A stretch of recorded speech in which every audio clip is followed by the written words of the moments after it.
तुझे सदा सहाय। जय गुरुजी। अथ श्री शिव महापुराणे द्वितीयायां रुद्रसंहितायां पञ्चमयुद्धखण्ड अथ द्वाविंशोऽध्यायः। सनत्कुमार उवाच। अथ वीरगणे रुद्रो रौद्ररूपो महाप्रभु अभ्यगाद वृषभारूढ सडग्रामं सहस्रनिव रुद्रमायान्तमालोक्य सिंहनादैर्गणः पुनः निवृत्ताः संगरे रौद्रा ये हि पूर्वपराजिता वीरशब्दं च कुर्वन्तः अस्तेऽप्यन्ये शाङ्करागणा सोत्सवा सायुधा दैत्या निजन्धुशरवृष्टिभिः दैत्या हि भीषणं रुद्रं सर्वे दृष्ट्वा विदुध्रुव शाङ्करं पुरुषं दृष्ट्वा पातकानीव तद्भयात् अथोल्जलन्धरो दैत्यान् निवृत्तान् प्रेक्ष्य संगरे अभ्यधावत् स चण्डीशं मुञ्चन् बाणनसहस्रशः निशुम्भशुम्भप्रमुखा दैत्येन्द्राश्च सहस्रशः अभिजग्मु शिवं वेगाद् रोषात् सन्दष्टदच्छदाः कालनेमिस्तथा वीरः सङ्गरोमबलाहकः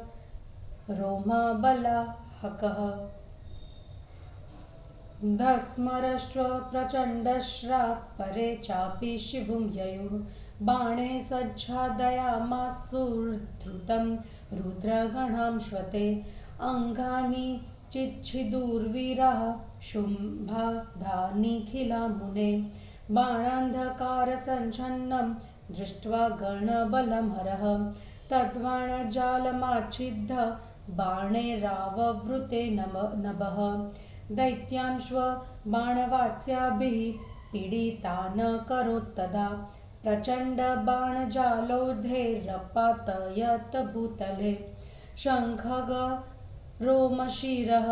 कायात् तथा परशुना छिन्नत बलाहकस्य वशिरः खट्वाङ्गेन करो ददिता स बदध्वा घस्मरं दैत्यं पाशेनाभ्यहनद्भुवि महावीरं प्रचण्डं च चकर्त त्रिशिखेनः वृषभेण हता केचिद्वार्णे निपातिताः न शेकुरसुरास्थातुं गजा हिंसार्दिता इव ततः क्रोधपरितात्मा दैत्यान्धिककृतवान् रणे शुम्भादिकान् महादैत्यः प्रहसन्प्राहधैर्यवान् जलन्धर उवाच किं वा उच्चरितैर्मातुर्धावन्द्भिः पृष्ठतो हते न हि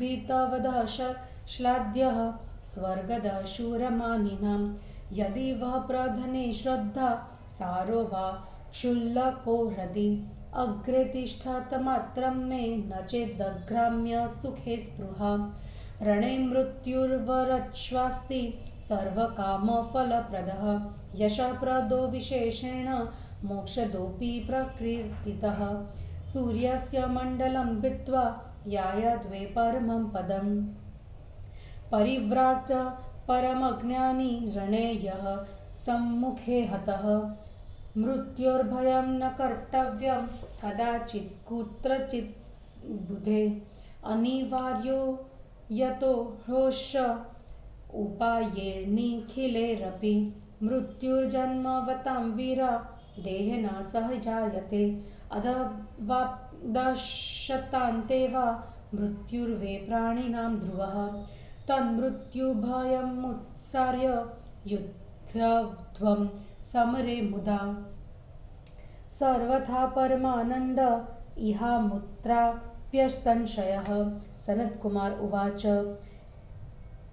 इत्युक्त्वा बोधयामास स्ववीरान् बहुशः स हि धैर्यदधुर्न ते भीत्या पलायन्तरनाद्रुतम् अथ दृष्ट्वा स्वसैन्यं तत्पलायनपरायणं चुक्रोधाति महावीरः सिन्धुपुत्रो जलन्धरः तथा क्रोधपरितात्मा क्रोधाद्रुद्रं जलन्धरः आह्यापयामास रणे तीव्रशनिसमस्वनः जलन्धर उवाच युद्धस्वाद्ध मया सार्ध किमेभिर्निहतैस्तव यच्च किञ्चिद्बलं तेस्ति तदर्शय जटाधर।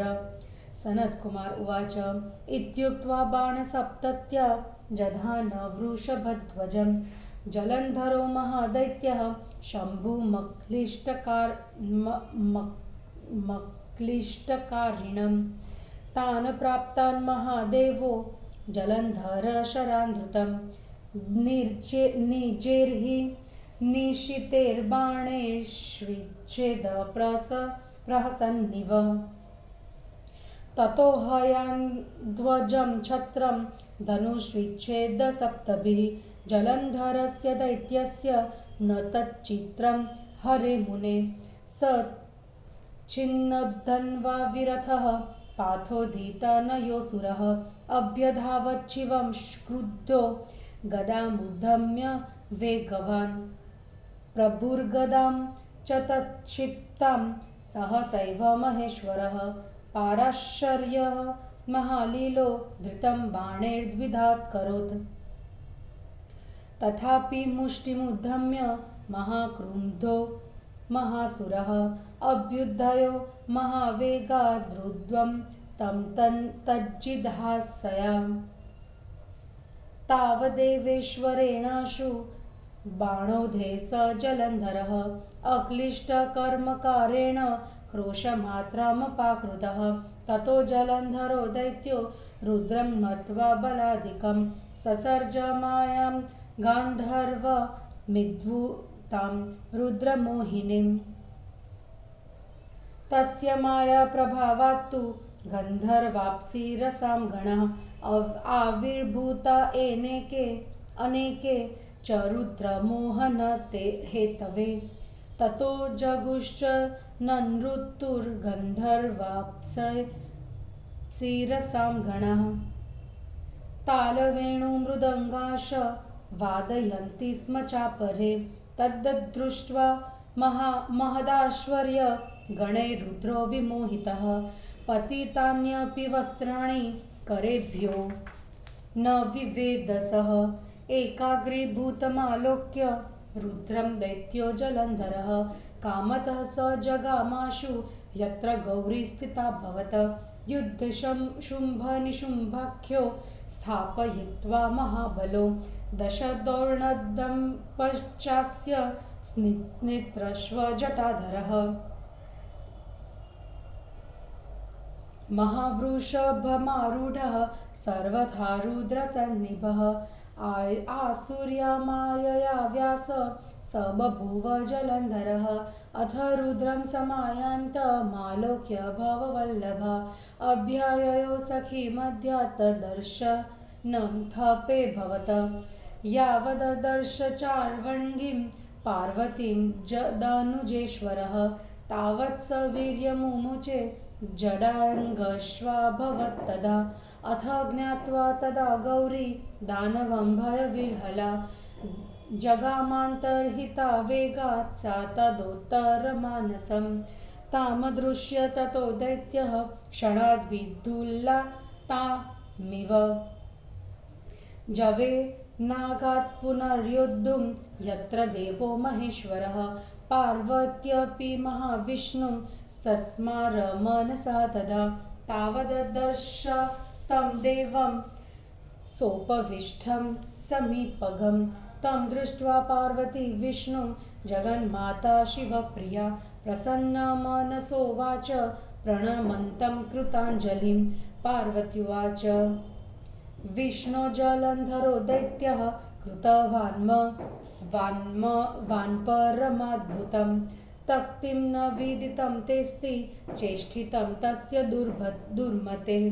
तच्छ्रुत्वा जगदम्बाया वचनं गरुडध्वजः प्रत्युवाच शिवां नत्वा साञ्जलिर्नम्रकन्धरः। श्रीभगवान् उवाच भवत्याः कृपया देवी तद्भुतं विदितं मया यदाज्ञापय मां मातस्तत्कुर्या त्वदनुज्ञया।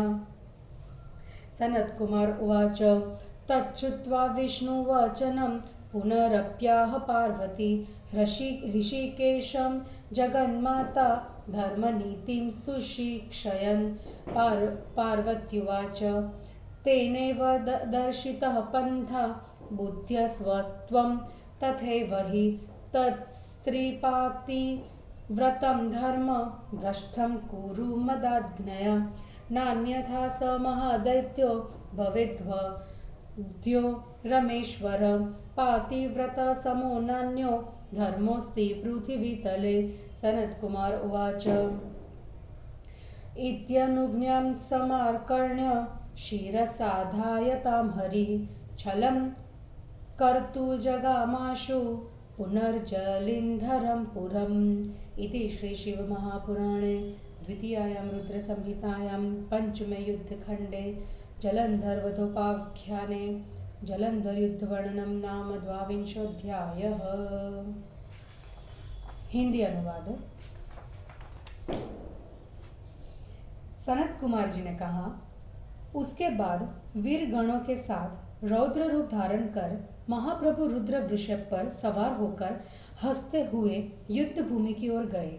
जो पहले पराजित होने के कारण युद्ध भूमि से चले गए थे, वे गण शिव जी को आते देखकर लौट आए और सिंहनाद करने लगे।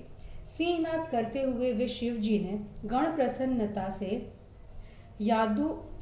आयुधों को लेकर बाण वर्षा से दैत्यों को मारने लगे। दैत्य भयंकर रुद्रदेव को देखकर उस प्रकार भाग गए जैसे शिव भक्त को देखकर पाप भाग जाते हैं। उसके बाद जब जलंधर ने देखा कि दैत्य युद्ध भूमि से भाग गया है, तब वह हजारों बाणों को बरसाता हुआ चंडीश शिव जी की ओर दौड़ा। क्रोध से होठों को पीसते हुए शुंभ निशुंभ आदि हजारों दैत्यराज वेग से शिव जी की ओर जाने लगे। महावीर कालनेमी खडगरोमा बलाहक घस्मर प्रचंड ये सभी शिव जी की ओर दौड़े। शीघ्र ही इन्होंने बाण वर्षा से शिव जी के गणों को ढक दिया। हे मुनि, शुंभ आदि सभी वीरों ने शिव गणों के अंग बिंद दिए। शिव जी ने देखा कि उनके गण शत्रुओं के बाणों से ढक गए हैं। तब उन्होंने दैत्यों के बाणों को काटकर अपने बाणों से आकाश को ढक दिया। बाणों की आंधी से शिव जी ने दैत्यों को पीड़ित कर दिया। प्रचंड बाण समूह के प्रहार से उन दैत्यों को धराशायी कर दिया। अपने फरसा से खरगरों का शीर गढ़ से अलग कर दिया, धड़ से अलग कर दिया। बलाहक के सिर से खटगवांग से 2 टुकड़े कर दिए। उसने घम्मर नामक दैत्य को पाश से बांधकर भूमि पर पटक दिया। त्रिशूल से महाबली प्रचंड का शीर काट दिया। कुछ दैत्यों को शिवजी के वाहन वृषभ ने मार दिया और कुछ बाणों से मार दिए। सिंह से पीड़ित हाथियों की भांति वे दैत्य रणभूमि में हर नहीं पाए। तब क्रुद्ध होकर वह शुंभ आदि दैत्यों को धिक्कार देता हुआ वह धैर्यवान महादैत्य हंसता हुआ कहने लगा। जलंधर ने कहा, तुम लोग माता के मल के समान हो, डर कर तुम लोग भाग रहे हो। यदि पीछे से तुम लोगों को मार दिया जाए तो उस स्थिति में न तुम्हारी प्रशंसा होगी और न स्वाभिमानी शूरों की भांति तुम्हें स्वर्ग ही मिल सकेगा। यदि तुम लोगों की युद्ध के प्रति थोड़ी भी श्रद्धा है अथवा हृदय में थोड़ा भी साहस है, यदि स्त्री सहवास के सुख की इच्छा नहीं है, तो केवल मेरे आगे खड़े रहो। युद्ध भूमि में मर जाना उत्तम होता है। उससे सभी इच्छाओं की पूर्ति हो जाती है।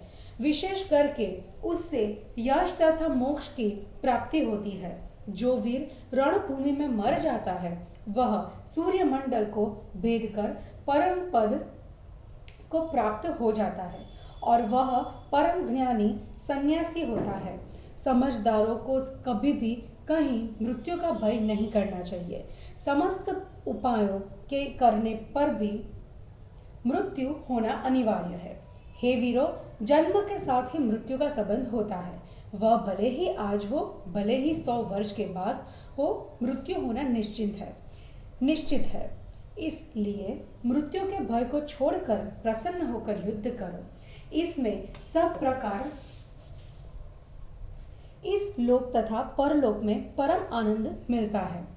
सनत कुमार जी ने कहा। ऐसा कहकर उसने अपने वीरों को अनेक प्रकार से समझाया कि भय के कारण वे धैर्य धारण न कर सके और शीघ्र ही युद्ध भूमि से भाग गए। फिर अपनी सेना को भागती हुई देखकर वह महावीर सिंधु पुत्र जलंधर अत्यंत क्रुद्ध हुआ। उसके बाद क्रोधित होकर जलंधर ने वज्र की ध्वनि के समान कठोर शब्द करके युद्ध में शिव जी को बुलवाया। जलंधर ने कहा, इनको मारने से तुम्हें क्या मिलेगा? हे जटाधार, तुम्हारे में यदि कुछ बल हो तो उसे मुझसे लड़कर आज दिखलाओ। सनत कुमार जी ने कहा, महादैत्य जलंधर ने शुभ कार्य करने वाले वृषभ ध्वज शिव जी पर एक साथ 70 बाणों से प्रहार किया। जब तक वे जलंधर द्वारा प्रयुक्त बाण शिव जी तक नहीं पहुंच पाए थे, उसी बीच में शिव जी ने हंसते हुए उन बाणों को काट दिया। हे मुनि, तब 7 बाणों से शिव जी ने जलंधर दैत्य के घोड़ों, ध्वजा, छत्र तथा धनुष को काट दिया। इसमें कोई आश्चर्य नहीं है। वह समुद्र पुत्र दैत्य धनुष और रथ के नष्ट हो जाने पर हाथ में गदा लेकर शिव जी की ओर दौड़ा। हे व्यास जी, महान लीला करने वाले प्रभु महेश्वर ने अपने बाणों से उसकी गदा के 2 टुकड़े कर दिए। फिर वह असुर अत्यंत क्रुद्ध होकर मुट्ठी बांधकर उनको मारने की इच्छा से बड़े वेग के साथ उनकी ओर बढ़ा। तभी शिव जी ने बड़ी सरलता से अपने बाणों से उस जलंधर को 1 कोस दूर हटा दिया। तब जलंधर दैत्य ने शिव जी को अपने से अधिक बलवान समझकर शिव जी को मोहित करने वाले गंधर्व माया को फैलाया। उस माया के प्रभाव से गंधर्वों और अप्सराओं के अनेक गण शिव जी को मोहित करने के लिए प्रकट हो गए। तब गंधर्व गाने लगे और अप्सराएं नाचने लगी और दूसरे लोग ताल, वेणु, मृदंग बजाने लगे। उस महान आश्चर्य को देखकर अपने गणों के साथ शिव जी मोहित हो गए। हाथ से गिरते हुए शत्रु का भी उन्हें ध्यान नहीं रहा। शिव जी को एक तक हुआ देखकर वह जलंधर दैत्य काम के वेग से शीघ्र वहां पहुंचा जहां पार्वती जी बैठी थी। युद्ध भूमि में महाबली शुंभ निशुंभ को रखकर स्वयं 10 हाथ, 5 मुख, 3 नेत्र, जटाओं को धारण कर हे व्यास जी, वह जलंधर आसुरी माया से महावृषभ पर आरूढ़ होकर साक्षात शिव जी जैसा हो गया। शिव पत्नी शिव जी को आते हुए देखकर सखियों के बीच से उनके सामने आई। जैसे ही उस दैत्य ने सुंदर अंगों वाली पार्वती को देखा, वैसे ही उसका वीर्यपात हुआ और उसके सभी अंग जड़ हो गए। उसके बाद जब गौरी ने यह जाना कि दानव है, तो वह भय से व्याकुल होकर वहां से अंतर्धान होकर उत्तम मानस में चली गई। बिजली की लता के सदृश उसे न देखकर वह दैत्य क्षण भर में पुनः युद्ध करने के लिए वहां चला आया जहां महादेव थे। पार्वती ने भी मन से महाविष्णु का स्मरण किया और देखा कि वे उसके समीप में उपस्थित है। हाथ जोड़कर प्रणाम करते हुए विष्णु जी को देखकर जगन माता शिव प्रिया पार्वती प्रसन्न होकर कहने लगी, पार्वती ने कहा, हे विष्णु जी, जलंधर दैत्य ने आज आश्चर्यजनक कार्य किया। क्या आपको दुष्ट बुद्धि ने जो किया वह मालूम नहीं है? जगदम्बा की इस बात को सुनकर हाथ जोड़कर सिर झुकाकर प्रणाम कर वे पार्वती से कहने लगे। श्री विष्णु भगवान ने कहा, हे देवी, आपके कृपा से मैंने वह समाचार जान लिया है। हे माता, आप आज्ञा दीजिए, मैं क्या करूं? सनत कुमार जी ने कहा, विष्णु जी की बात सुनकर जगन माता पार्वती ने धर्म नीति की शिक्षा देते हुए विष्णु जी से कहा, पार्वती ने कहा, परस्त्री को भ्रष्ट करने का मार्ग उसी ने दिखलाया हुआ है, इसलिए मेरी आज्ञा से आप उसकी स्त्री के पातिव्रत धर्म को नष्ट कीजिए। हे रमापति, केवल ऐसा करने पर ही वह महादैत्य मारा जा सकता है। उसे मारने का और कोई उपाय नहीं है, क्योंकि पातिव्रत धर्म के समान भूतल में और कोई धर्म नहीं है। सनत कुमार जी ने कहा, इस आज्ञा को सुनकर विष्णु भगवान शीघ्र ही जलंधर के नगर में गए। इस प्रकार श्री शिव महापुराण में जलंधर युद्ध वर्णन नामक 22वां अध्याय समाप्त हुआ। जय गुरु जी।